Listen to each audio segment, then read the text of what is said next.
As we all probably know by now, Einstein's main objective with his relativity theories, and I stress the word theories, was to eliminate the well-known and documented idea that there was a substance, the ether, that permeated everything and everyone on this earth and was pivotal in trying to explain the true nature of our reality. This was obviously not what the elite controllers wanted, as the ether was, and still is, absolutely free to access if one has the right equipment. By the way, the word equipment also includes you, yourself. But what is the ether? Let's look at its definition in Wikileaks' Believe It or Not. According to ancient and medieval science, ether was also called quintessence, meaning the fifth element, and is the material that fills the region of the universe above the terrestrial sphere. That's the Spaceballs definition.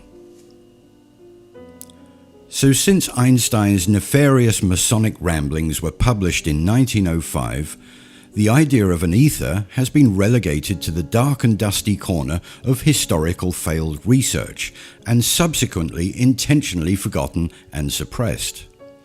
Or was it? By no coincidence, the plane or planet we live on is named Earth, an anagram for ether.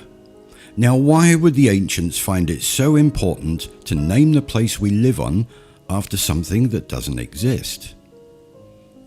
Did you know that AOL, America Online's precursor to Messenger, was called AIMNA, AIMNA, which stands for Ether Intelligent Messaging Network Architecture, owned by Ether Systems Incorporated. Also strange to name a technology and company after something that doesn't exist. As we also know, they love to hide things in plain sight and actually tell us what they are doing in subtle ways. So let's take a look at the world's biggest internet company. Let's search for something on Google. That one is probably not a good example. There it is, right there. Right from Google's inception, this little nugget of information has been visible all the time on every search query. But what does it really mean? The second you hit the enter button on Google search, your query starts its long journey to Silicon Valley and back. From your computer, it is sent to your router or to the plug in the wall. From there, it passes through numerous ISPs, servers, and national backbone routes, underneath the Atlantic Ocean through cables, through numerous servers again, and ends up at Google servers in Silicon Valley. It then sorts through the index of trillions of documents, finds millions of answers, collates them into order, bundles them into a package, and then sends it all the way back again, all in half a second. That's pretty impressive, but also pretty improbable.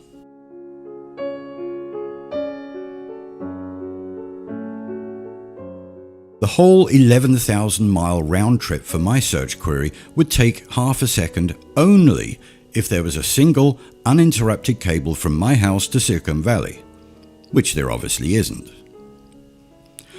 What most people think, as I did, is that the reason these searches come back so fast is because it is cached or saved already in your local area ISP server.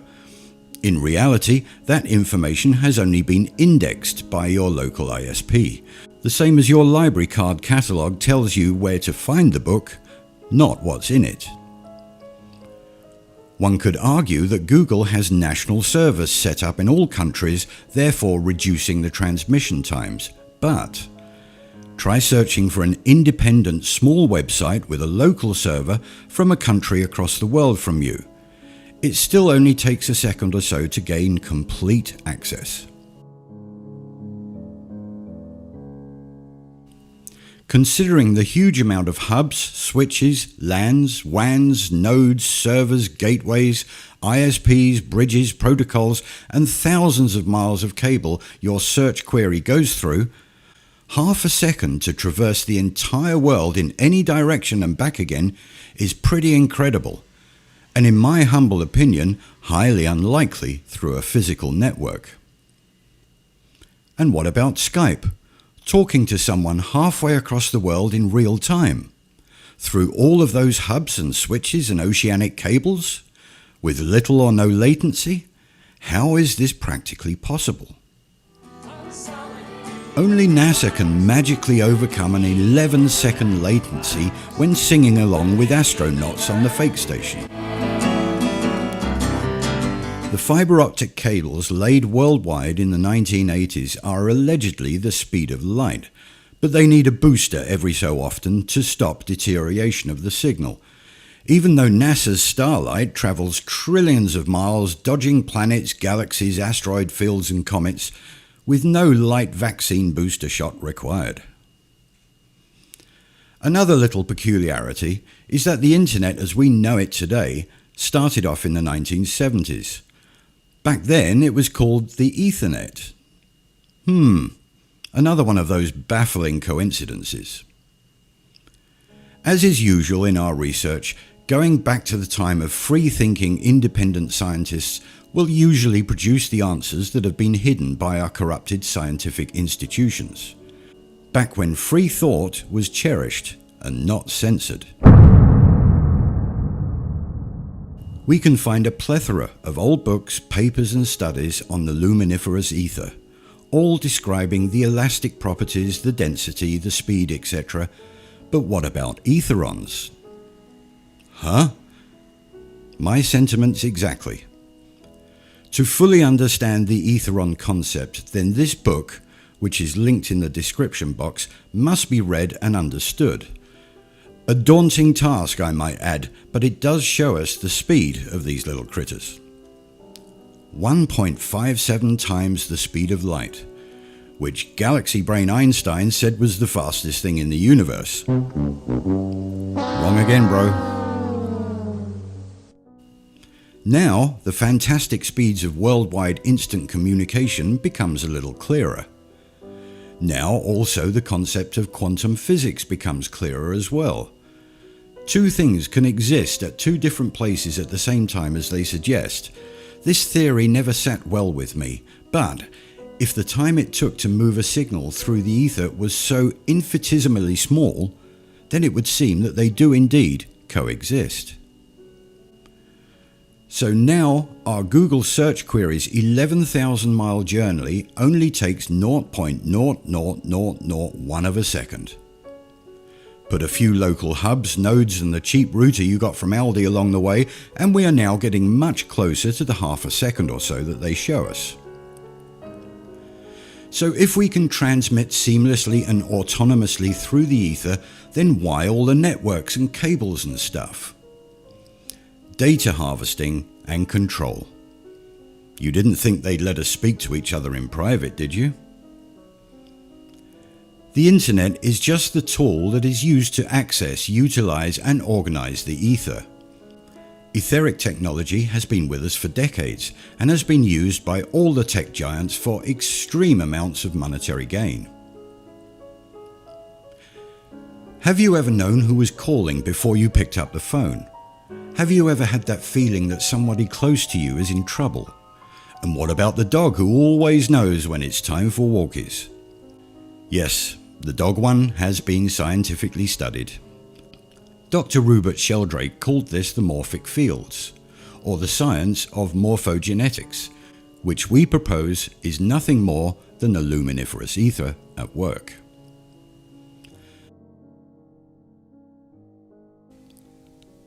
Have a think about this.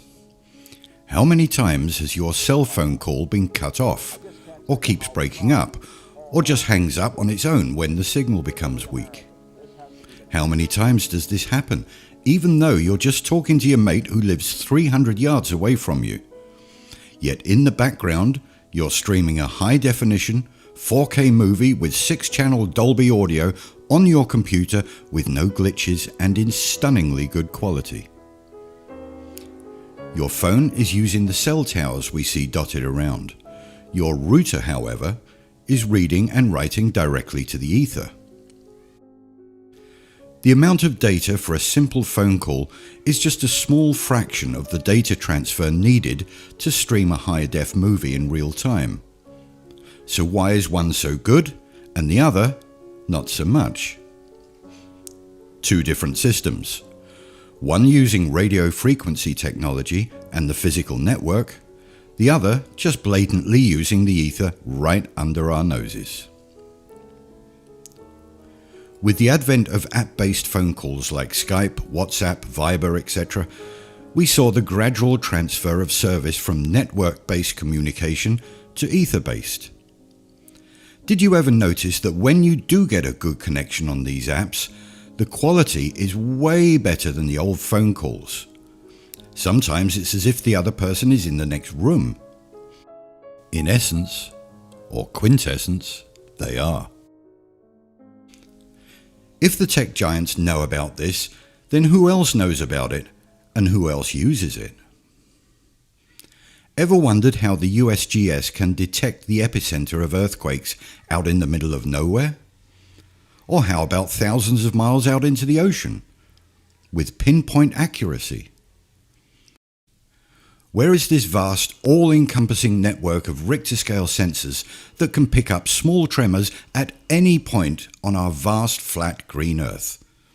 And the mighty oceans.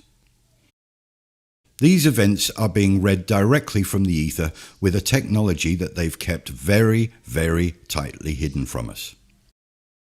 Back to good old Galaxy Brain and his main objective. Einstein was lauded as the greatest scientific mind ever, because he did exactly as he was told by his Masonic overlords and dismissed the very real ether in favour of his psychological gobbledygook theories. Much to the pleasure of the rich elite, who could now do as they've done with all of the Earth's rich and abundant free energy sources: they could sell it.